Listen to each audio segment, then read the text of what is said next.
Meir Dagan, former chief of the Mossad, Israel's equivalent of the CIA. It's unheard of for someone who held such a high classified position to speak out publicly, but he told us he felt compelled to talk because he is so opposed to a preemptive Israeli strike against Iran anytime soon.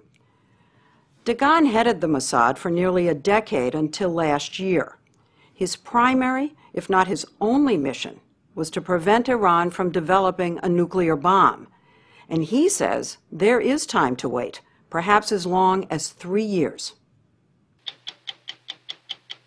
The story will continue in a moment.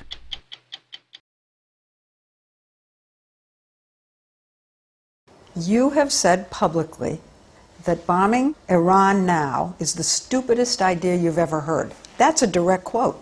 An attack on Iran before you were exploring all other approaches is not the right way how to do it.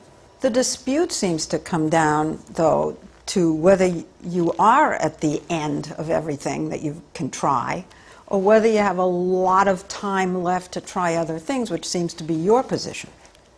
I never said that it's a lot of time, but I think that... Well, more time. More time. For nearly a decade, buying more time was his job. The Iranians say Dagan dispatched assassins, faulty equipment, and computer viruses to sabotage their nuclear program. All the while, he was poring over the most secret dossiers about the Iranian regime, gaining insights and a surprising appreciation. The regime in Iran is a very rational regime. Do you think Ahmadinejad is rational? The answer is yes. Not exactly our rationale, but I think that he is rational. Do you think they're rational enough that they are capable of backing down from this? No doubt that the Iranian regime is maybe not exactly rational based on what I call Western thinking. But no doubt that they are considering all the implications of their action. Other people think they're not going to really stop till they have this capability. They will have to pay dearly and all the consequences for it. And I think the Iranians, in this point in time, are going very careful in the project. They are not running in it. Now, if they're that rational, as you suggest, and that logical, then why can't you, Israel, and the world live with a nuclear Iran? In the Israeli case, they said that they want to destroy Israel. He says one sign of Iran's logical thinking is how they cunningly stall through diplomacy. I think that the Iranians are masters of negotiation. They invented what I call the bazaar culture of how we are negotiating. So if there are negotiations, how concerned would you be that the Europeans, for example, would say, we're talking, let's weaken the sanctions? I have to admit that it's a concern, yes. People are going to want to lessen the tension so that the oil prices will come back down. Do you think that Iran, armed with a nuclear capability, is going to create stability in the region? They have an interest, a basic interest, to raise the prices of oil, because this is the most important source of income for Iran. If Iran will be armed with a nuclear capability, their ability to create an instability in the region, and by this indirectly to increase the prices of oil, it would be much worse than it is now. Dagan says the best solution is to push the mullahs out by supporting Iranian students and minorities. According to a leaked State Department cable, he told his American counterparts as early as 2007, more should be done to foment regime change. It's our duty to help anyone who likes to present an open opposition against the regime in Iran.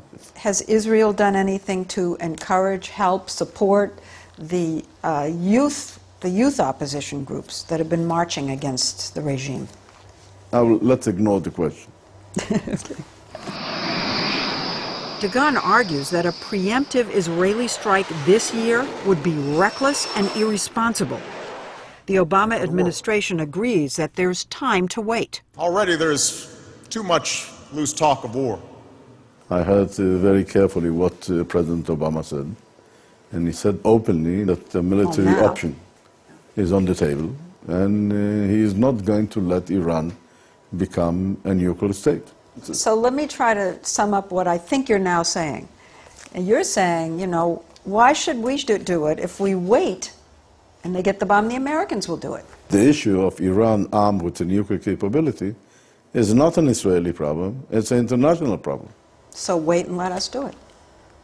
If I prefer that somebody will do it, I would prefer that Americans will do it. In his memoir, former Vice President Dick Cheney says that in 2007, Dagan came to Washington with intel to make the case for bombing the Syrian nuclear reactor that Israel later took out in a surprise attack. Syria did not retaliate. This time, Dagan thinks it'll be different. He worries about a rain of missiles, which some estimate could be as many as 50,000. You are going to ignite, at least from my point of view, a regional war, and wars, you know how you start, you never know how you are ending it. We went outside and looked out from his balcony at the bright lights of the very prosperous, modern city of Tel Aviv. If Israel does strike Iran, the retaliation would probably take place right here. Hezbollah could come from the north, Hamas could fire from the south. It will be a devastating impact on our ability to continue with our daily life. I think that Israel will be in a very serious situation for quite a time. Dagan's other concern is that a bombing attack would not be effective. It's been widely reported that there are 4 main heavily fortified nuclear facilities dispersed across Iran. He says it's more complicated than that. There are dozens of sites. Dozens? Dozens. Not 4. Not 4. So if Israel were to go and have their strike, they'd have to have a dozen hits. You'll have to deal with a large number of targets. Here's something that I saw that you said. You said there's no military attack that can halt the Iranian nuclear project. It could only delay it. Yes, I agree. It's ironic that the man arguing that Israel show restraint built his reputation on brute force. Dagan is legendary in Israel, with a 44-year resume as an effective killing machine. Before Mossad, he ran undercover hit squads, executing PLO operatives in Gaza, then Shiite militias in southern Lebanon. Former Prime Minister Ariel Sharon used to say Dagan's expertise was, quote, separating an Arab from his head.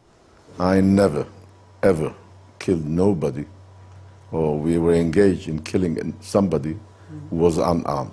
Here are some of the things that have been said and written about you. Hard charging, stop at nothing, somebody who, quote, eats Arabs for breakfast.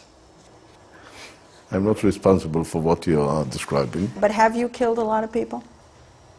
Unfortunately, I was involved in some engagement that people were killed. Any with your bare hands? Never. I know the stories, are simply not true. Look, there is no pleasure in killing. There's no joy in killing people.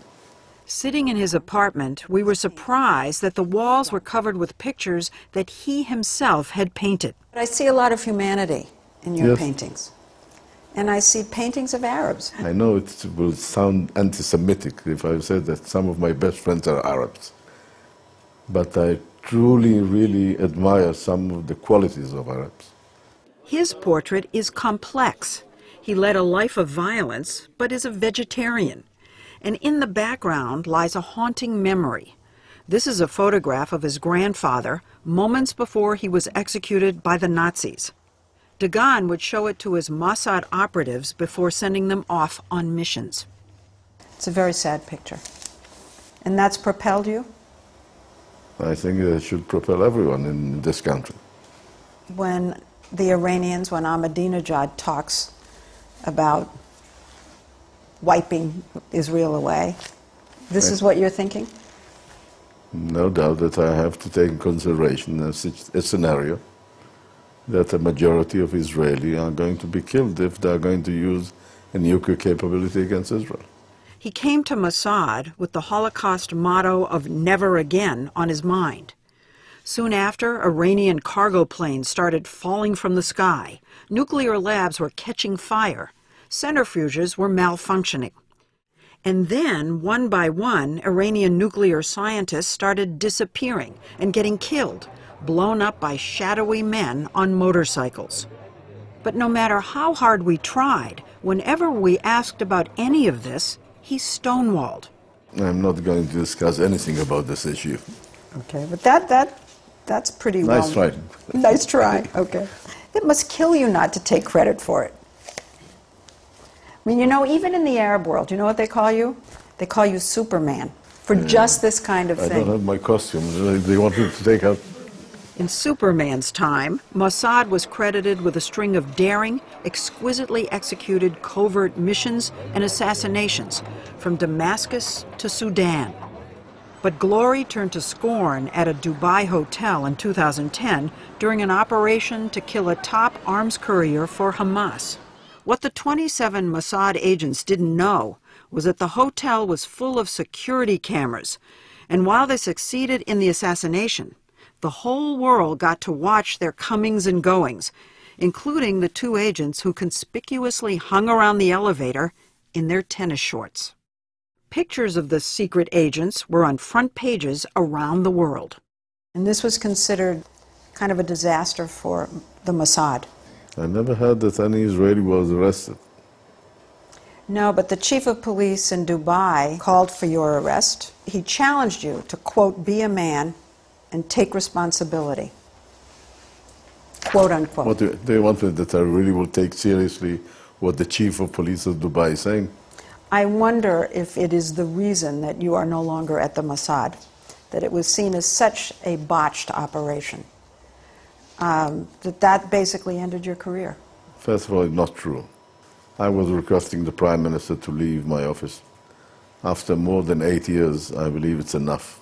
Dagan says he retired, but it's widely believed in Israel that Netanyahu refused to renew his term, and that's one reason Dagan has broken the Mossad code of silence to criticize the Prime Minister's stand on Iran. This is payback. Payback. It's even not serious that I will reply. I have really the great admiration to the Prime Minister, Benjamin Netanyahu, and to Defense Minister Barak. I'm not sharing their point of view, but it's not a payback. I don't see it as a personal issue. I've heard of talk that people want to put you on trial. They think what you're doing is treasonous. Let them put me on trial. I'll be very happy to go on trial. It will be fun. But we wondered if he had any regrets about not completing his mission at the Mossad. So you were dealing with the possibility of Iran getting a bomb for 8 years. More than 8 years. More than 8. Did you fail? I could say one thing, that when I ended my role in Mossad, they still didn't have a bomb. So now the spy master, who spent his entire career in the shadows, is out in the open as a public figure and a businessman. So you travel. You travel all the time. Yes. Do you travel freely? Do you use your own passport with your name on it? Yes. Do you ever look over your shoulder? Never. You don't think there's a target on you? I'm assuming theoretically that will be a few groups of people around this world will be happy to see me perish, but I'm not going to provide them the pleasure of doing so.